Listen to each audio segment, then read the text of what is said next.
Salut à tous, c'est Greg et Dimi, et aujourd'hui on vous fait la vidéo de réception et d'achat de ces dernières semaines. C'est parti. Au moment où on sort cette vidéo, on est en période de confinement, vous le savez, hein, et c'est là qu'on se rend compte que finalement, quand on n'est pas à l'extérieur, on consomme beaucoup moins, on fait beaucoup moins d'achats. La grosse majorité des choses qu'on va vous montrer dans cette vidéo, en fait, ça a été commandé ou acheté bien avant et qu'on a reçu du coup entre-temps. Et pour commencer, alors c'est un petit achat que j'ai fait il y a de cela quelques semaines déjà, et ce sont des bouquins, et on commence avec le tome numéro 7 de Rick et Morty. Évidemment, il continue à les sortir au fur et à mesure, mais je pense qu'on doit arriver quasiment à la fin. Je pense pas qu'il y en ait tant que ça. Je crois qu'aux États-Unis, ils sortent pas sous ce format-là, mais sur des choses un peu plus petites. J'ai pas envie de dire de bêtises, mais voilà. Pour ceux qui ne connaissent pas, c'est un dérivé de la série animée Rick et Morty, fait par les mêmes créateurs que la série, ce qui fait ça pourrait s'introduire dans l'histoire de la série. Et si ce genre de comics vous intéresse, celui-ci coûte 15,90 € partout. On enchaîne sur un autre livre, mais cette fois-ci pas du comics, vraiment un roman, et c'est le tome numéro 1, on va dire, sur les méchants Disney. Celui-ci c'est Miroir Miroir. Le problème, si vous vous souvenez, c'est qu'ils avaient sorti le reste de la collection sans ressortir le tome 1 et 2, et enfin ils ont sorti le tome 1 parce qu'ils sont pas numérotés en plus, et le numéro 2 devrait sortir dans quelques semaines ou mois, si je dis pas de bêtises. C'est une histoire où il y a un genre de fil rouge entre les différents bouquins, et à chaque fois il y a un méchant Disney qui est mis en valeur, et l'histoire est un peu modifiée ou un peu en parallèle de la vraie histoire que l'on connaît des Disney. Bon, en clair, si ça vous intéresse, vous commencez par ce tome-là qui est le numéro 1. Si vous nous suivez sur notre Instagram, d'ailleurs si vous ne nous suivez pas sur notre Instagram, on vous remet... Vas-y, où est-ce qu'on le met? Voilà. Vous le savez déjà parce que je crois que j'en parle presque tous les jours. J'ai un jeu que ça fait des plombes et des plombes, que j'avais tellement hâte qu'il sorte, et il y a eu énormément d'histoires sur la livraison de ce jeu vidéo dont j'ai parlé très très largement dans le dernier live qu'on a fait. On vous remet le lien, c'est bien, je sais plus de quel côté. Ah, c'est là. Ça n'a pas changé pourtant, mais c'est pas grave. C'est Animal Crossing, je suis un fan absolu de cette licence et j'y joue depuis la version GameCube. Il y a juste, je crois, la version Wii que j'avais pas pris parce que c'était quasiment la même. Il y a une bestiole, j'ai pas de filet à papillon pour l'attraper. Je disais, j'ai juste pas joué à la version Wii parce que c'était à peu près la même chose que la version DS à l'époque, je crois. Bon, j'y joue dès que je peux en fait. C'est vraiment c'est ma grande passion. 3-4 heures par jour minimum. C'est très très addictif. Il y en a quand même parmi vous qui connaissent pas plus que ça. Donc vous avez un petit personnage, vous arrivez sur une île déserte. Et le but c'est en rajoutant des bâtiments, en faisant venir des personnes, voilà, vous créez un petit peu la petite vie sur cette île déserte. Et voilà, c'est juste trop mignon. Mais il y a beaucoup de second degré. On peut quand même avoir en tant qu'adulte un regard dessus différent d'un enfant qui va vraiment y jouer. Et c'est juste, mais un petit bonbon, c'est une merveille. Je vais arrêter parce que sinon la vidéo elle va durer une demi-heure juste sur ce jeu que je vous recommande bien évidemment. Toujours niveau jeu vidéo, là on passe à une console. Oh là là, une console, comment ça se fait? Et c'est la Switch Lite en version grise. Pourquoi une Switch Lite alors qu'on a la Switch? Parce que celle-ci c'est la mienne et juste la mienne. Mais je lui prête pourtant ma Switch. Non mais en gros ça me manquait un peu d'avoir une console portable parce que la 3DS c'est mort depuis un moment et j'y joue plus. Et là je me remets un petit peu à jouer. J'ai joué à Let's Go Pikachu, Luigi's Mansion, la Pokémon Bouclier, et je me suis dit autant avoir carrément une Switch, mais une Switch Lite parce que de toute façon les jeux qui jouent vraiment à la Joy-Con je m'en fous un peu.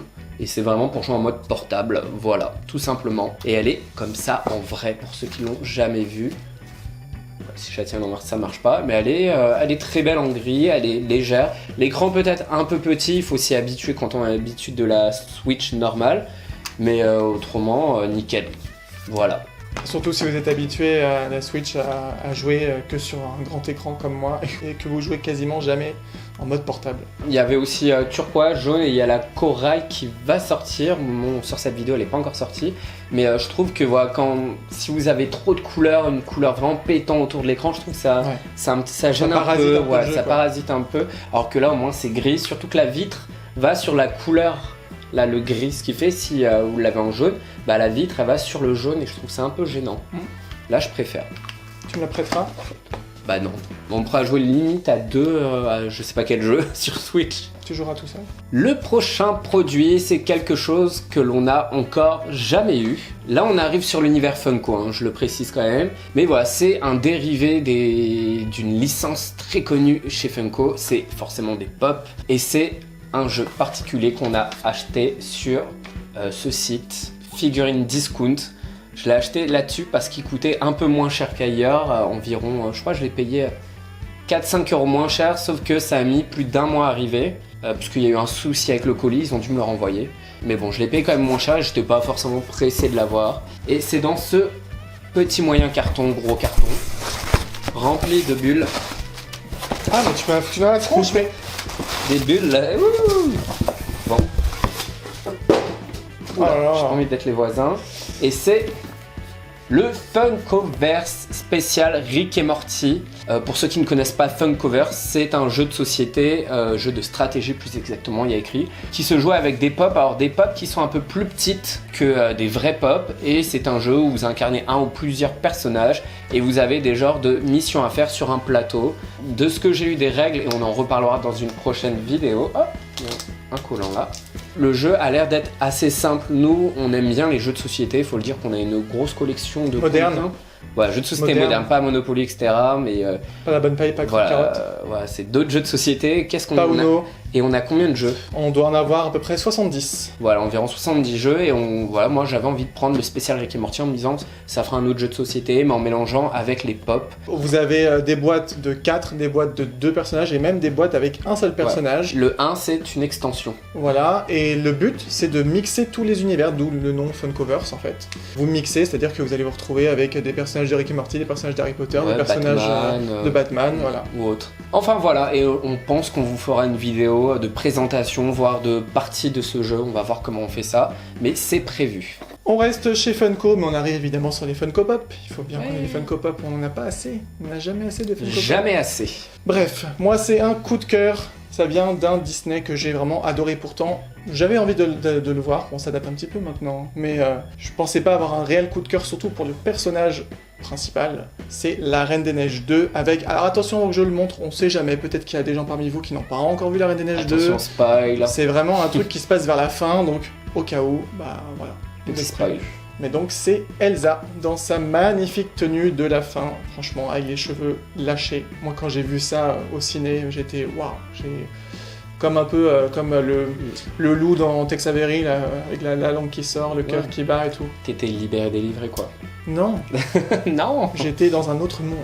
Dans un autre monde. Effectivement, le premier, La Reine des Neiges, j'aime bien, mais franchement, je suis pas plus fan que ça. Par contre, le 2, j'ai hâte de le revoir et de le revoir. Je veux même le voir en VO et compagnie. J'écoute les musiques. En japonais, en anglais, en italien. Non, juste en VO. Parce que j'adore Idina Menzel et Kristen Bell. Ah bon? Je crois que tu le dis pas assez. Ah bon?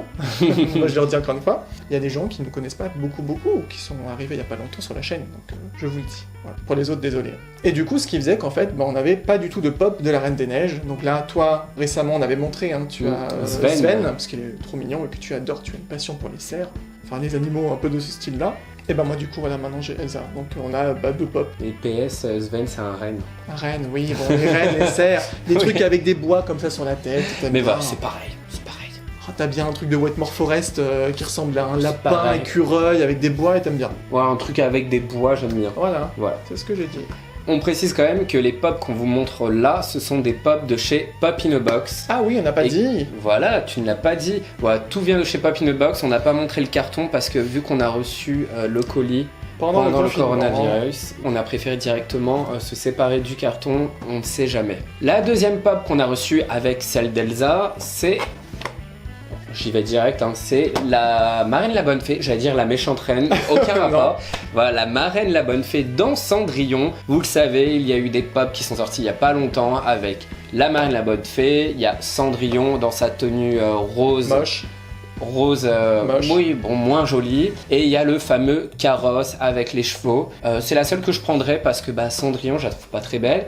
Et le carrosse, même si c'est une pop ride, Bah, j'aime pas trop, il n'y a pas de personnages sur la ride, les personnages c'est les chevaux, j'aime pas trop le principe. Enfin, je suis pas très fan juste pour ça. Et là, c'est vraiment à l'occasion des 70 ans, et elle est juste magnifique. Comme je dis à Greg, je crois que je vais faire une petite collection des personnages un peu magiques Disney. Maintenant, on a le génie, on a elle, et il y en aura d'autres, à mon avis.